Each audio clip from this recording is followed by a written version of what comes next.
கிறிஸ்துவுக்குள் அன்பான அன்பு உள்ளங்களை இந்த இனிய காலை வேளையிலும் நான் வாழ்த்துவதில் நான் மிக்க மகிழ்ச்சி அடைகிறேன்.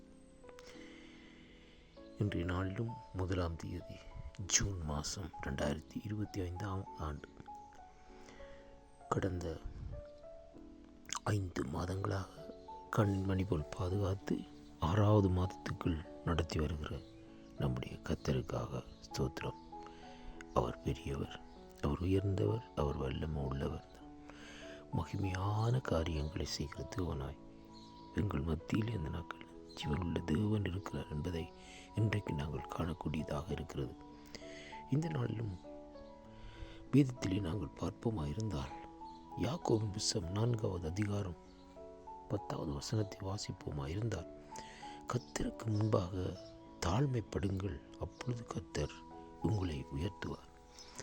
இந்த புதிய மாதத்திலும் புதிய நாளிலும் வேதம் நமக்கு கொடுக்கிற ஒரு அருமையான ஒரு வாக்குத்தத்தம், தேவனுக்கு முன்பாக தாழ்மைப்படும்படியாக இந்த நாட்களிலே கர்த்தர் நமக்கு சொல்லுகிறதை இன்றைக்கு பார்க்கக்கூடியதாக இருக்கிறது.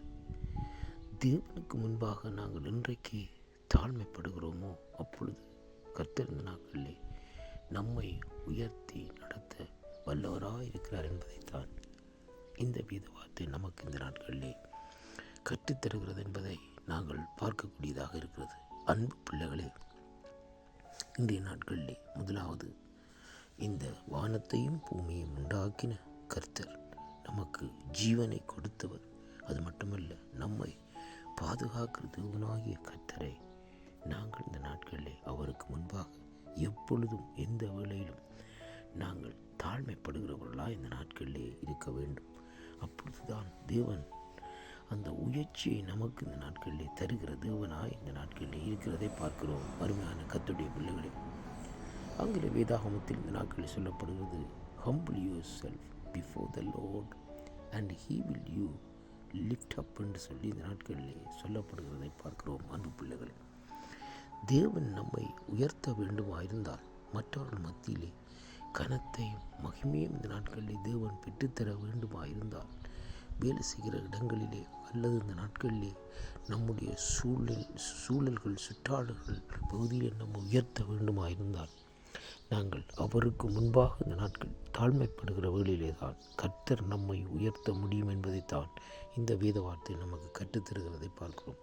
அதனாலே அன்பு பிள்ளைகளே, இந்த வாக்குத்தத்தங்களை கேட்கிற ஒவ்வொரு பிள்ளைகளையும் ஒவ்வொரு குடும்பத்திலும் தேவனுடைய உயர்வு வர வேண்டுமாயிருந்தால், நம்முடைய பிள்ளைகளுக்குள்ளே உயர்வு வர வேண்டுமாயிருந்தால், நமக்குள்ளே ஒரு உயர்வு வர வேண்டுமாயிருந்தால், முதலாவது அவருக்கு முன்பாக நாங்கள் தாழ்மைப்பட்டு அவரோடு இணைகிற வழியிலே தான் கர்த்தர் இந்த நாட்களிலே நம்மை உயர்த்த வல்லவராயிருக்கிறார்.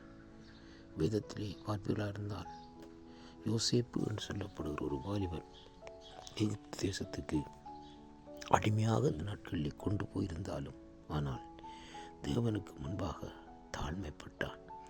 அவன் தன்னை இந்த நாட்களிலே கர்த்தருக்கு முன்பாக தாழ்த்தினான் என்று சொல்லி பார்க்கிறோம். பார்வோன் தான் கண்ட அந்த தரிசனத்திற்கு, அந்த கனவிற்கு அர்த்தத்தை கேட்ட வேளையிலே அவன் சொல்லுகிற ஒரு வார்த்தை என்னவென்றால், இதற்கு நான் அல்ல, கர்த்தரே இந்த நாட்களிலே பதில் சொல்லுவார் என்று சொல்லி இந்த நாட்களிலே அவருடைய சமூகத்திலே கேட்ட வேளையிலே ஒரு தெளிவான ஒரு வெளிப்பாட்டை ஆண்டவர் இந்த நாட்களிலே கொடுக்கிறது மட்டுமல்ல, யோசேப்பினுடைய தலை அங்கே உயர்த்தப்படுகிறதை பார்க்கிறோம். நம்முடைய வாழ்க்கையிலே நம்முடைய காரியங்களிலே நாங்கள் உயர்வடைய வேண்டுமாயிருந்தால், முதலாவது ஆண்டவருக்கு முன்பாக இந்த நாட்களிலே தாழ்மைப்பட வேண்டும். மனுஷர்களுக்கு முன்பாக அல்ல, ஆண்டவருக்கு முன்பாக இந்த நாட்களிலே நாங்கள் தாழ்மைப்பட்டு வருகிற வேளையிலே கர்த்தர் நம்மோடு கூட இருந்து நம்முடைய தேவைகளை சந்தித்து நம்மை நடத்த வல்லவராயிருக்கிறார். இந்த வாக்குத்தத்தம் உடைய வாழ்க்கையிலே இந்த மாதத்திலே, இந்த புதிய மாதத்திலே ஒரு மாற்றத்தையும் ஒரு திருப்பத்தையும் ஒரு உயர்வையும் கொண்டு வரும் என்று விசுவாசிக்கின்றேன். வாக்குத்தத்தங்களை விசுவாசியுங்கள், தேவனிடத்திலே தாழ்மைப்படுங்கள். கர்த்தர் உங்களோடு கூட இருந்து உங்களை உயர்த்தி, உங்களுடைய குடும்பம் பிள்ளைகளை உயர்த்தி வழிநடத்த வல்லவராயிருக்கிறார். கர்த்தருக்கு மகிமையும் கனமும் துதியும் புகழும் உண்டாவதாக. வாக்குத்தத்தங்களை விசுவாசியுங்கள், தேவனிடத்திலே திரும்புங்கள். ஆண்டவர் உங்களோடு கூட இருப்பார். ஆமேன். என் தேவனாய கர்த்தராகிய இயேசு கிறிஸ்துவின் நாமத்திலே கேட்கிற ஒவ்வொரு இல்லங்களையும் கேட்கிற ஒவ்வொரு சகோதரர்களையும் வாழ்த்துகிறேன், ஆசீர்வதிக்கிறேன். ஆமென்.